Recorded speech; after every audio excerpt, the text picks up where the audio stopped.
Marhaban ya Rasulullah, selamat datang ya Rasulullah. Di situ Rasulullah dengan Allah bertemu sampai 9 kali. Untuk apa Rasulullah bertemu dengan Allah?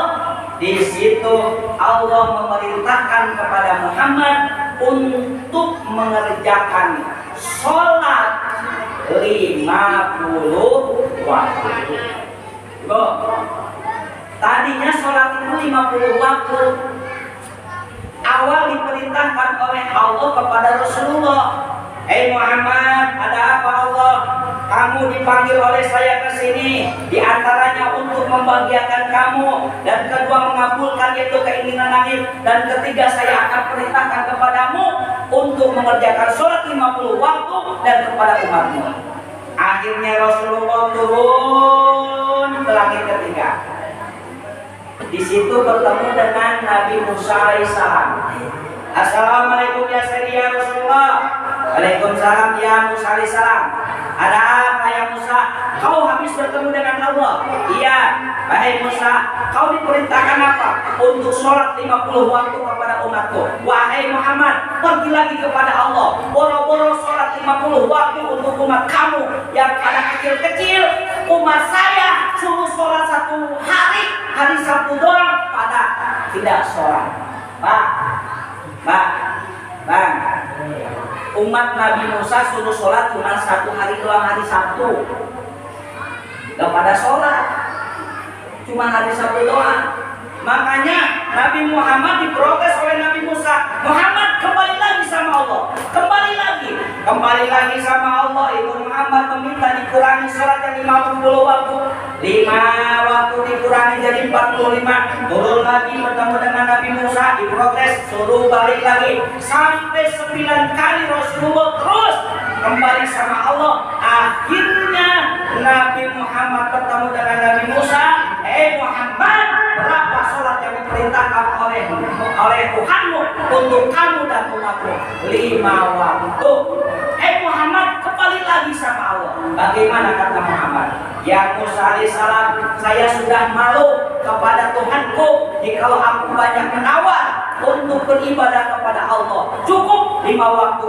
Yang mau sholat dan tidak sholat, yang penting saya memberikan suatu kabar dan memerintahkan kepada umatku. Akhirnya sholat diperintahkan oleh Allah kepada Muhammad, kepada kita, yaitu 5 waktu. 1 sholat doa, 2 sholat sholat maghrib, sholat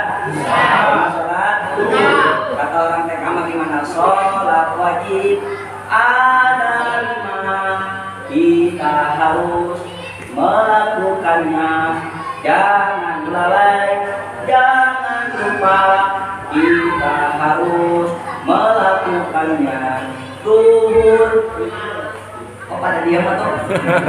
Zuhur 4 rakaat, asar, maghrib 3 rakaat, isya 4, subuh 2. Berapa rakaat semua?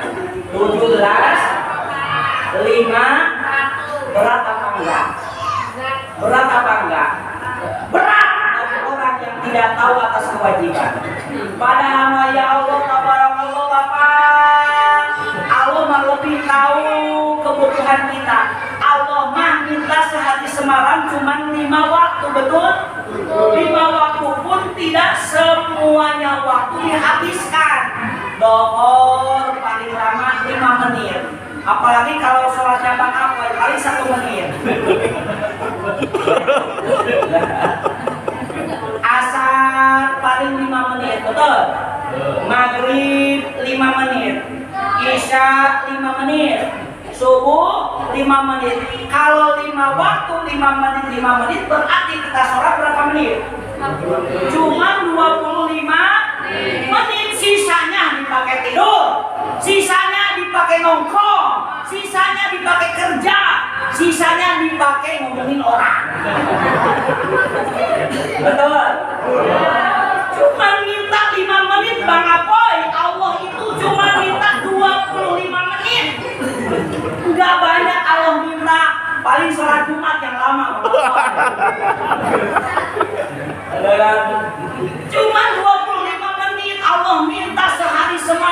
Tetapi tabarakallah banyak orang berat untuk melaksanakan sholat. Kenapa berat? Karena saking gede pahalanya orang yang melaksanakan sholat. Apalagi kalau sholat berjamaah, berat rasanya. Terasa oleh saya. Ustaz pasti tahu. Kalau Ustaz Hamzah ada berjamaah berarti ada di rumah. Kalau nggak berjamaah berarti nggak ke masjid. Kalau nggak keluar berarti sholatnya di rumah. Berat, masya Allah, tabarakallah ya. Padahal yang namanya sholat apalagi berjamaah pahalanya luar biasa. Makanya Bapak, sholat berjamaah itu banyak pahalanya, di antaranya satu. Jikalau kita sholat bacaan kita belum sempurna, berjamaahlah. Kenapa kita sholat berjamaah? Satu, dikala kita jadi makmum, sholat kita di dalam bacaan kita belum sempurna, ditanggung oleh imam. Ya, makanya jikalau Bapak berjamaah dengan imam, pahalanya 27.000 pahala Allah kasihkan. Makanya kenapa sholat itu berat? Saking gede pahalanya, padahal cuma 25 menit Allah minta di dalam sehari semalam yang namanya sholat 5 waktu. Gak lama. Tetapi banyak orang yang meninggalkan sholat. Tetapi awas Bapak, ada satu ancaman dari baginda Nabi besar Muhammad SAW. Man taraka sholatal khamsi amdan mutamidan wajaja'uhum jahannam khalidan biha. Siapa orang yang meninggalkan sholat dengan sengaja meninggalkannya, ada di masjid, Pak, di Bapak, Allahu Akbar, Allahu Akbar. Bang Ako santai aja, main HP. Dari dohor ingat dah, nanti juga ada asar. Ada lagi siapa? Allahu Akbar, Allahu Akbar. Kata istri Bang Apoy, Pak, udah asar, nanti ada lagi.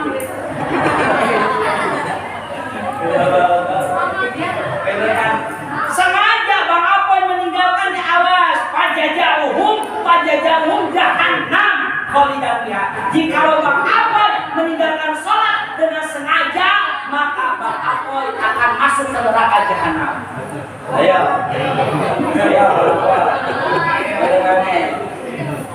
Dengan sengaja meninggalkan sholat, sedangkan di dalam kitab Safinah karangan Syekh Nawawi ada 2 asbab kita boleh meninggalkan sholat. Satu, dikenakan kita apa? Tidur. Ya, tidur. Nah, Bang Apoy, kalau Bang Apoy gak mau sholat, tidur selamanya. Bang Apoy, ya. Ada 3 perkara yang diangkat kewajiban dari Allah kepada Bang Apoy. Gak sholat gak apa-apa, gak puasa gak apa-apa, gak zakat gak apa-apa. Satu, anisobi harta yang dulu. Satu, dari anak kecil sampai balik. Ini Bang Apoy kalau nggak mau sholat jadi anak kecil lagi. Gitu kan? Kalau anak kecil nggak sholat dia nggak akan dicatat. Terus kalau anak kecil sholat gimana? Pahalanya untuk orang tuanya. Nah kalau Bang Apoy nggak mau sholat dia anak kecil, loh nggak mungkin Ustaz. Nah kalau nggak mungkin jadi anak kecil, jadi yang kedua, anil majnun hatta yakila, dari orang yang gila sampai dia berakal lagi. Kalau Bang Apoy gak mau sholat jadi orang gila. Mau? Gak mau. Yang ketiga, yaitu apa? Anin naim hatta staiqadha. Yang ketiga, keluarnya kewajiban dari Allah kepada orang itu. Yang ketiga, orang yang tidur sampai dia bangun lagi. Makanya kalau Bang Apoy udah mau sholat, tidur selamanya. Paling nanti dikuburin. Inna lillahi wa inna ilaihi raji'un. Tabarakallah. Ya, belajar sekolah. Jadi kita simpulkan, di dalam memperingati Isra wal Mi'raj kita, di dalam acara pada malam hari ini, kita mengagungkan Rasulullah Shallallahu Alaihi Wasallam. Kenapa kita harus mengagungkan Rasulullah? Karena adanya kita, adanya baginda Nabi besar Muhammad Shallallahu Alaihi Wasallam. Yang kedua, menebalkan keimanan kita, kepercayaan kita kepada Rasulullah dengan adanya Isra wal Mi'raj yang baginda Nabi besar Muhammad Sallallahu Alaihi Wasallam. Yang ketiga, kita mengingat kekuasaan Allah atas dahsyatnya kekuasaan Allah, memperjalankan hambanya yang bernama Muhammad dengan sikap waktunya tidak menghabiskan malam. Allah mampu memberangkatkan yaitu yang bernama Muhammad dari Masjidil Haram ke Masjidil Aqsa, dari Masjid Aqsa sampai Sidratul Muntaha dengan membawakan suatu tugas kepada kita adalah sholat lima waktu. Makanya ibu, anak kita ajarin sholat, anak kita ajarin ngaji, anak kita suruh ngaji. Kamar ibu tidak manfaat walaupun pangkat ibu mentereng, doktorandes, insinyur, profesor, tidak ada artinya dikala kita mati. Betul. Kita punya anak 5, yang satu pangkatnya dokter, yang satu pangkatnya insinyur, yang satu pangkatnya apa namanya lagi? Jenderal, yang satu polisi, yang satu RT. Ada RT nggak? Hah? Kemana Bapak? Oh, tetapi yang 5 ini tidak bisa ngaji sama sekali. Sungguh menyakitkan hati ini ibu. Dikala ibu sedang sakaratul maut, anak yang satu ditelepon sama adiknya, abang pulang. Ibu lagi sekarat, maaf gak bisa pulang, abang lagi sibuk di luar kota. Sakitnya hati ini. Ada anak yang 4 di situ pada ngumpul, tetapi tidak bacain Yasin, malah pada bengong. Yang paling parah, yang satu malah interogasi yang namanya ibunya lagi mati. Ibu, kalau mau mati mah cepat-cepat mati saja, jangan diberatin. Rumah yang besar aku buat si kakak, atau tabungan yang di BRI buat si abang, atau tabungan yang di BCA buat si adek, atau tabungan yang di Mandiri atau buat yang satu lagi. Ibu-ibunya yang tanya lagi sekarat, kamu lagi, kamu mati juga belum, ibu sudah ada rapor. Tabarakallah ibu, sakit. Kita lagi sekarat membutuhkan kita bimbingan talqin. Sedangkan Ustadz Muslim gak ada, lagi sakit gigi. Guru kita lagi gak ada. Itu kan lagi kepada keluar. Anak kita di rumah bukan nalkinin kita, bukan baca Yasin, bukan baca la ilallah. Yang satu selfie diangkat ke update status, doain ibu saya mau meninggal, mudah-mudahan cepat mati. Tabarakallah ibu, sakit hati. Coba kalau kita punya anak pintar ngaji, yang satu bacain Yasin, a'udzu billahi minasyaitonir rajim, bismillahirrahmanirrahim, Yasin wal Qur'anil Hakim.